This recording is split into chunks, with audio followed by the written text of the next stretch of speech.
Olá pessoal do Colégio Brasileiro de Radiologia, eu sou Antônio Eiras, médico, radiologista aqui do Rio de Janeiro, e trouxe um tema para a gente discutir hoje que é a obstrução intestinal. Na verdade eu vou tentar passar para vocês, de uma forma mais breve possível, 8 dicas que eu utilizo no meu dia a dia para abordagem desse tipo de situação clínica, tá? Talvez seja uma forma de vocês poderem abordar e facilitar a vida de vocês. Então vamos lá. A primeira dica, na realidade, é um conceito, uma preocupação sobre a obstrução intestinal. Se a gente tivesse que, talvez, traduzir, né, no bom carioquês essa frase, eu diria que você não pode dar mole com a obstrução intestinal. A obstrução intestinal é um processo clínico que ela tem uma rápida evolução, tanto para o bem quanto para o mal. Então a gente tem que estar em cima desse paciente, avaliando evolutivamente esse paciente e de forma multidisciplinar.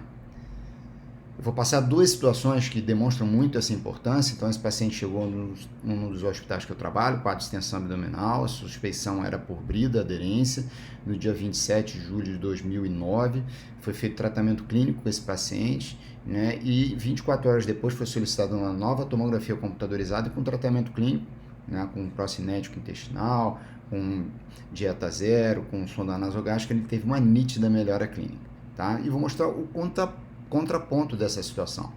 Essa é uma outra paciente, sexo feminino, que chegou no Rio de Janeiro por conta do carnaval, vinda de São Paulo, fez uso abusivo de vodka com energético, um desses bailes de rua, apresentou um quadro de dor abdominal de extensão, procurou inicialmente um serviço público, foi feita essa tomografia, a gente já observava a pneumatose intestinal, ela foi transferida para um hospital privado, né? E o que tinha acontecido com ela nessa reformatação permite a gente observar, ela fez na realidade uma grande hernia interna com angustiamento tanto do sistema arterial quanto venoso mesentérico. Então ela fez uma isquemia arterial e mesentérica de praticamente todo o intestino, levando a um extenso angustiamento vascular, né?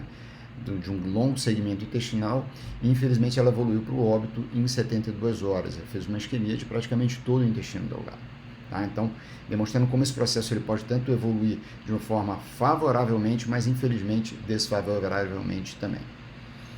As demais dicas, elas vêm desse artigo que eu recomendo que vocês leiam, tá? É mais ou menos como eu utilizo, como eu avalio no meu dia a dia, se realmente há ou não obstrução intestinal, se ela é mecânica ou paralítica, qual o ponto de transição dessa obstrução intestinal, qual é a etiologia desse processo, se já há estrangulamento, qual a gravidade, se já existe de fato alguma complicação e, por fim, de uma forma para eu resumir e rever os achados que eu estou achando, né, eu faço uma correlação dos achados que eu identifiquei com a hipótese diagnóstica que eu aventei para o caso. Então, para a primeira dica, se há ou não obstrução intestinal, parece uma dica boba, né? Mas num dos hospitais que eu trabalho, ele é muito próximo de uma churrascaria aqui no Rio de Janeiro. E não raro, principalmente no final de semana, a gente recebe pacientes que vieram da churrascaria com quadro de dor e distensão abdominal. A suspeição da emergência, obviamente, é um quadro obstrutivo, tá? E quando a gente faz o exame tomográfico, por exemplo, desse paciente, o máximo que a gente encontra é uma grande quantidade de resíduo em estômago, em duodeno, intestino delgado proximal, ok? Então hoje tem critérios muito definidos para você caracterizar a obstrução intestinal. Os dois grandes recursos é a rotina de abdômen agudo e principalmente a tomografia computadorizada. A rotina de abdômen agudo ela perdeu muito durante a evolução da tomografia computadorizada, mas na situação de obstrução intestinal, principalmente quando você já tem um diagnóstico e quer ver como esse paciente está evoluindo, para evitar radiação a mais nesse paciente, eu acho que é pertinente o uso da rotina de abdômen agudo e também para o pneu peritônio. Nas demais situações, eu acho que a tomografia é o grande método, ela tem índices elevados aqui de sensibilidade e especificidade diagnóstica para a caracterização se tem ou não obstrução intestinal nesse paciente. Alguns dados aqui para vocês utilizarem na prática clínica: alça de delgado acima de 2,5 centímetros, do intestino grosso acima de 6, o seco que é a alça que mais se distende acima de 9, uma ideia de alça distal colabada e alça mais proximal distendida, ou pelo menos com 50% do calibre a mais, né, do que a alça distendida mais ajusante. Tá? E uma baixa, se você fizer contraste oral, né, uma baixa progressão desse contraste oral para as alças mais distais. Terceira dica, bom, beleza, eu já identifiquei que o meu paciente tem uma obstrução intestinal, mas eu tenho que caracterizar se ela é mecânica ou se ela é paralítica. E os critérios que a gente utiliza são mais ou menos, vêm do mesmo princípio, tá? Então, na obstrução mecânica, eu tenho uma distribuição assimétrica de alças estendidas. Tem alça distendida e tem alça colabada. Já na paralítica, há uma uniformidade da extensão de alças intestinais. Na obstrução mecânica eu tenho um ponto de transição, acima dele está distendido, abaixo dele está colabado. E não há ponto de transição na obstrução paralítica. Então a alça distal está colabada exatamente abaixo desse ponto de transição e eu vejo a minha alça distendida até a porção mais distal do intestino. E esse meu paciente, ele tem uma história clínica para obstrução intestinal mecânica. Ele fez uma cirurgia no passado, ele tem uma cirurgia bariátrica, ele tem uma hérnia de parede abdominal conhecida, clinicamente com uma alça encarcerada, ou o meu paciente tem uma história para obstrução intestinal paralítica. Ele tem um distúrbio hidroeletrolítico importante, ele fez uma cirurgia, né, longa, coxo femoral, eu estou com uma suspeição de síndrome de Ogilvy, tá? Então esses dados são importantes para a gente poder diferenciar. Então, como eu caracterizo minha obstrução mecânica, observem a distensão de alças intestinais, né, uma assimetria dessas alças, certamente essa alça aqui está mais estendida que a alça colabada, eu tenho um ponto de transição que está nesse momento aqui, nessa situação aqui, e esse paciente, por exemplo, ele já fez cirurgia abdominal para colestectomia, para apendicectomia, eu tenho uma suspeição de brida nesse meu paciente. Já no processo paralítico, eu tenho uma distensão, por exemplo, de todo o colo até o reto está distendido, e esse paciente é um pós-operatório recente de uma haste colocada no fêmur. Então, esse paciente tem uma síndrome de Ogilvy, um processo de obstrução paralítica do intestino. Quarta dica, vamos achar o ponto de transição.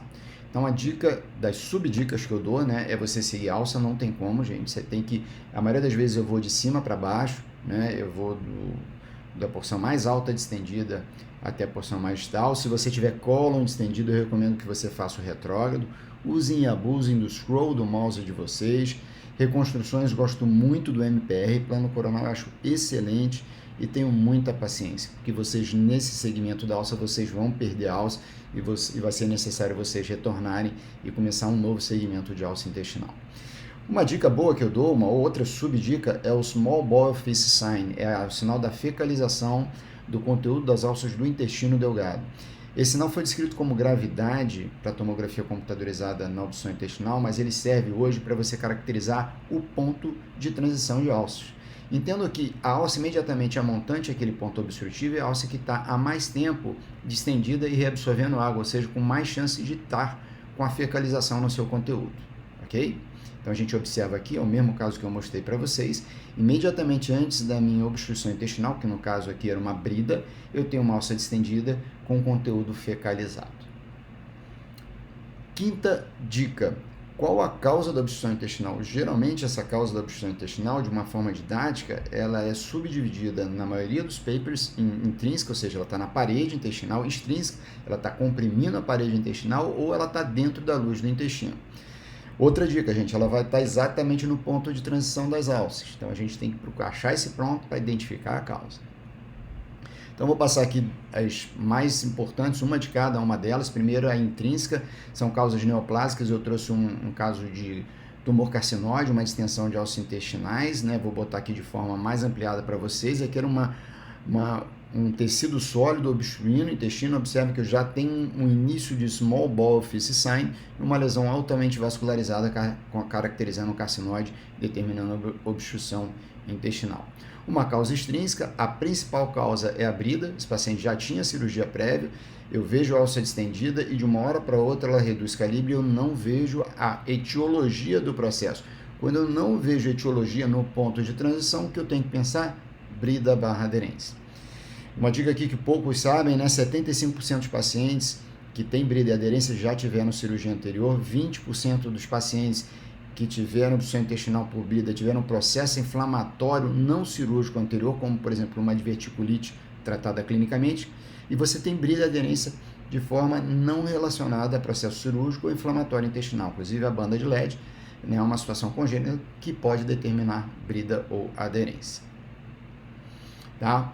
Uma causa extrínseca, essa era uma hérnia interna, esse paciente tinha sido submetido a uma cirurgia, tinha uma falha no peritônio aqui embaixo, entrou a alça, e reparem, a alça que entra montante está distendida e a alça que sai do processo herniário, a jusante, ela está colabada. O cirurgião entrou por videolaparoscopia, fez a liberação da alça, ela era viável, tá? E ele fez a rafia da falha do peritônio que existia aqui embaixo.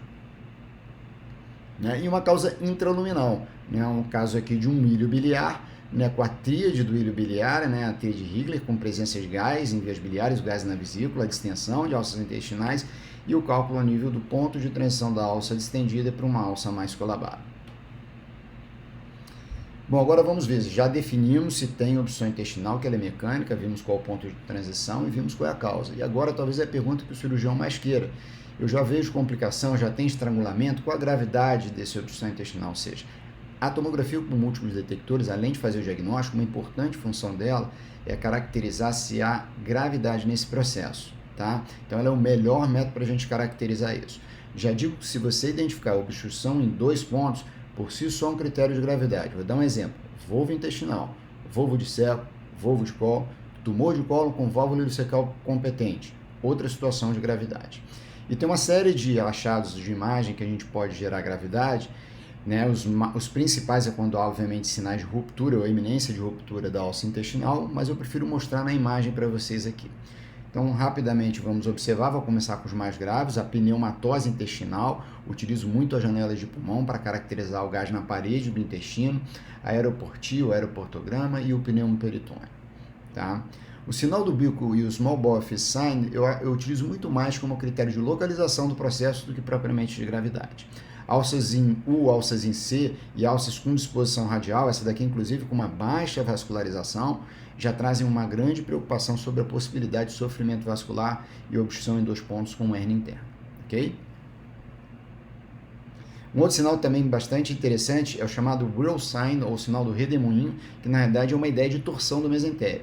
Veja bem, gente, a torção do mesentério, ela não necessariamente quer dizer obstrução intestinal e nem sofrimento vascular. Às vezes você tem a torção do mesentério e você tem os vasos patentes, ok? Então a gente tem que analisar o contexto do caso para ver se essa torção está associada com distensão de alça, com diminuição de vascularização da área que está sendo irrigada por ela.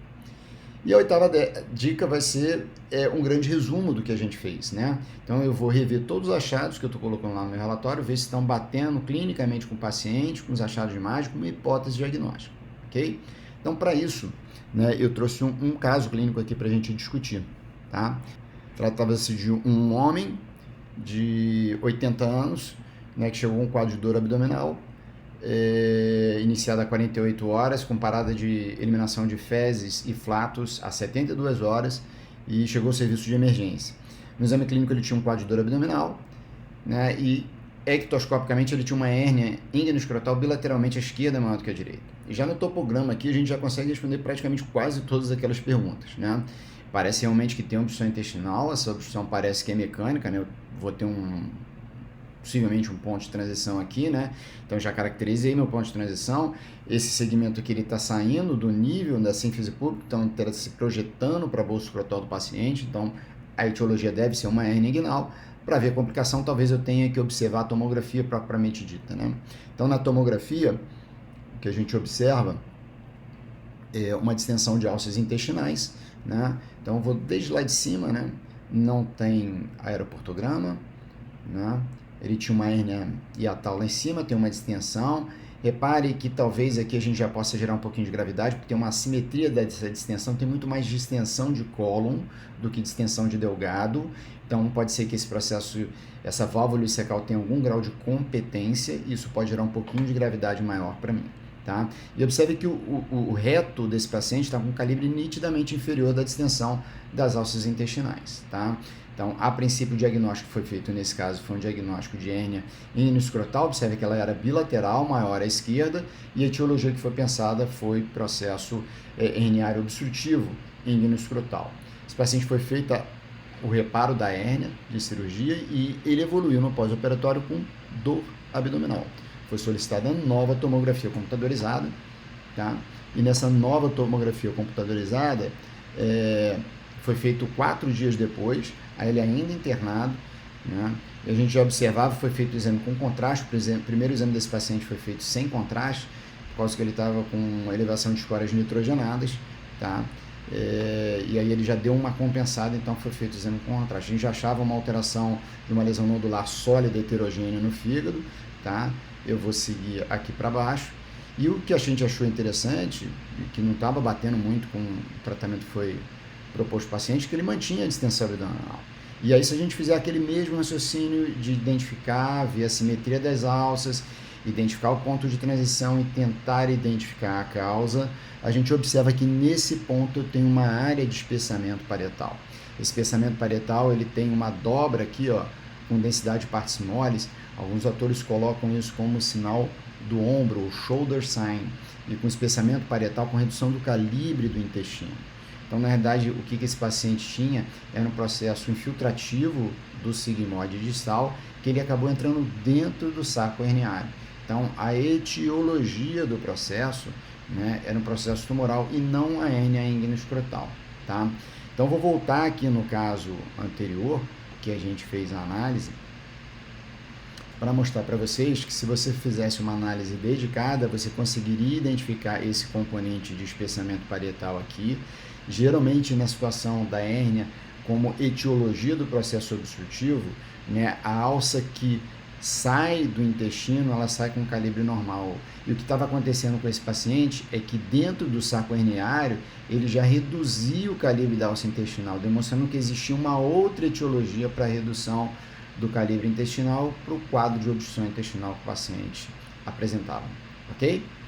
Então, a importância da revisão de todos os achados de imagem para a gente fazer a colocação de todos os dados sem que haja algum equívoco de interpretação diagnóstica. Vou voltar para o caso, né? Então, revendo aqui os pontos importantes, saber que isso é uma situação de vocês do dia a dia, gente. A obstrução intestinal é a terceira causa de abdômen agudo, ela é extremamente prevalente, então certamente vai ter aí quem trabalha em emergência na pilha de vocês na semana que vem.